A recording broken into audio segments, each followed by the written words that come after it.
Bismillahirrahmanirrahim. Assalamualaikum warahmatullahi wabarakatuh. Di sini saya akan menjelaskan sedikit tentang materi konsep dasar anak autisme. Yang pertama ada pengertian anak autisme. Autisme berasal dari bahasa Yunani yaitu aut yang berarti diri sendiri dan isme yang berarti orientasi atau keadaan diri. Dari sini dapat diartikan bahwa autisme adalah kondisi seseorang yang secara tidak wajar terpusat pada dirinya sendiri, atau bisa disebut kondisi seseorang yang senantiasa berada di dalam dunianya sendiri.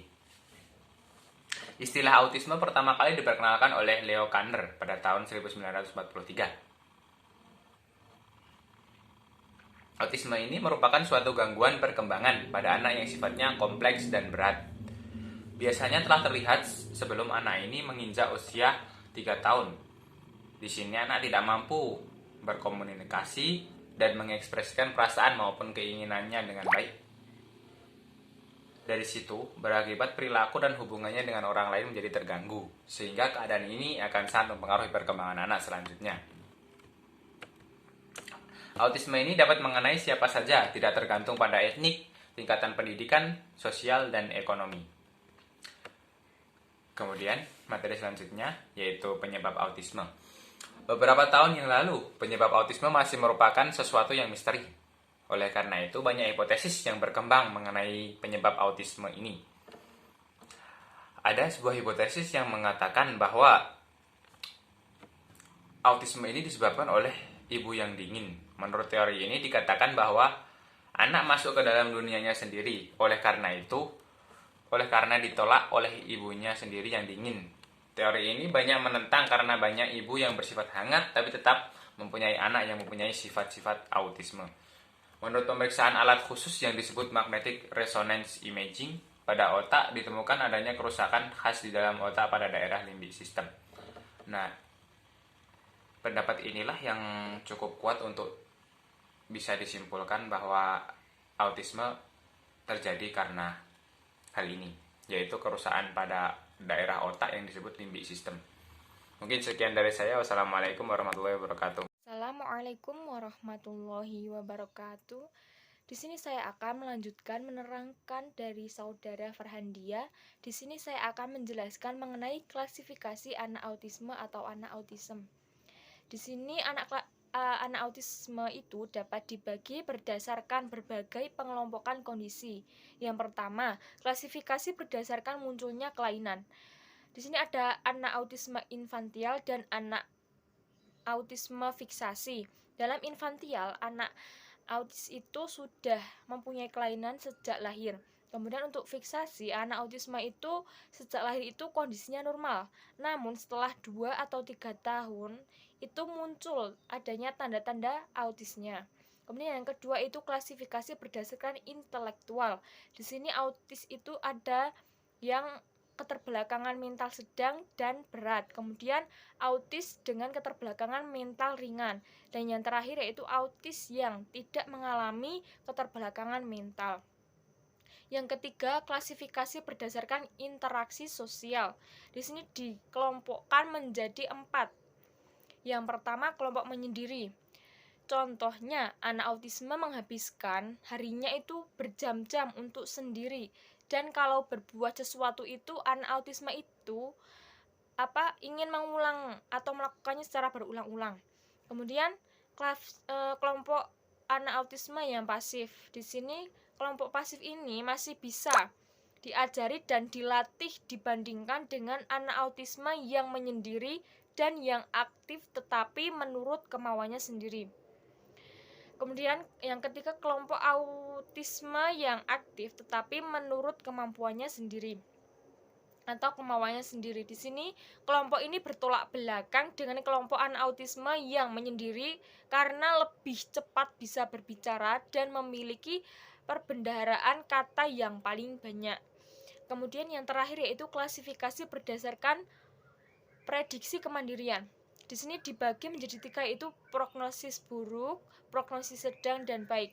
Dalam prognosis buruk itu anak autisme itu tidak dapat mandiri.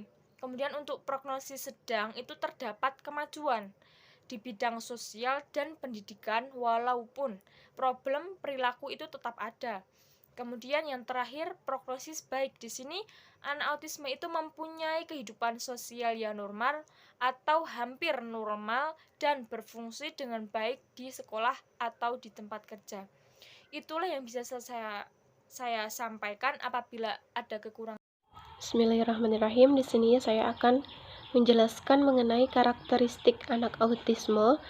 Yang secara umum, anak autisme ini berperilaku hiperaktif. Namun, ada juga yang mengasingkan diri atau pendiam. Nah, ciri yang menonjol dari anak autisme ini adalah adanya hambatan dalam stimulus respon, yang mana pada proses pertumbuhan dan perkembangan masa anak dipengaruhi oleh lingkungan sekitar yang sangat mengisi dan mengembangkan kemampuan bahasa dan kognitif anak. Oleh karena itu, gangguan stimulus respon yang berhenti pada anak autisme akan menyebabkan anak autisme menjadi terhambat perkembangannya, terutama perkembangan kognitif dan bahasa atau bicaranya. Di sini ada beberapa karakteristik anak autisme yang dapat dilihat berdasarkan jenis masalah serta gangguan yang dialaminya. Nah, di sini yang pertama ada masalah di bidang komunikasi, yang mana perkembangan anak autisme ini sangat lambat atau bahkan tidak ada. Yang mana gangguan bahasa ini akan menyebabkan mereka terlihat seperti tuli atau tidak bisa bicara, padahal mereka hanya mengalami gangguan bahasa. Anak autis juga sering mengoceh secara berulang-ulang dan bahasanya tidak dapat dimengerti.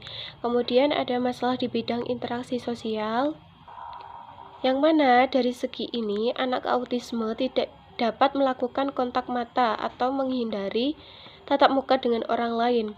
Nah, jadi dia itu tidak tertarik untuk diajak bermain bersama dengan teman-temannya. Dia itu lebih suka. Kemudian yang ketiga, masalah di bidang kemampuan sensoris. Anak autisme tidak peka sentuhan. Anak autisme itu tidak suka dipeluk, atau bahkan dia akan bereaksi ketika mendengar suara keras seperti menutup telinganya.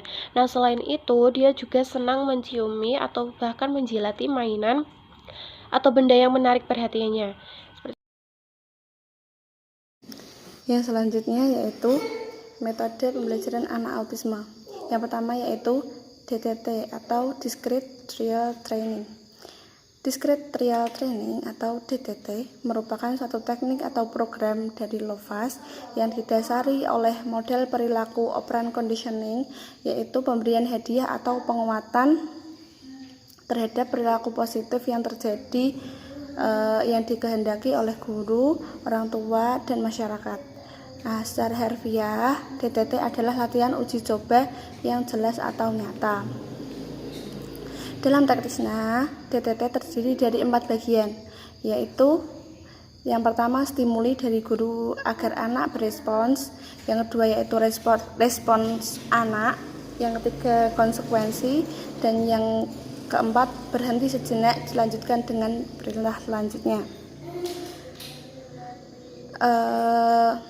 Yang kedua yaitu intervensi lab atau Learning Experience and Alternative Program for Preschooler and Parents.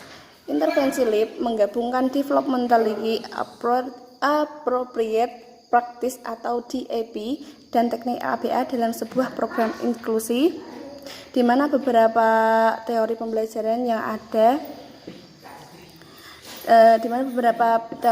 yang berbeda digabungkan untuk membentuk sebuah kerangka konsep. Meskipun metode ini menerima berbagai kelebihan dan kekurangan pada anak penyandang autistik, titik berat utama dari teori dan implementasi praktis yang mendasari program ini adalah perkembangan sosial anak. Nah, prinsip yang mendasarinya adalah yang pertama yaitu semua anak mendapat keuntungan dari lingkungan yang terpadu.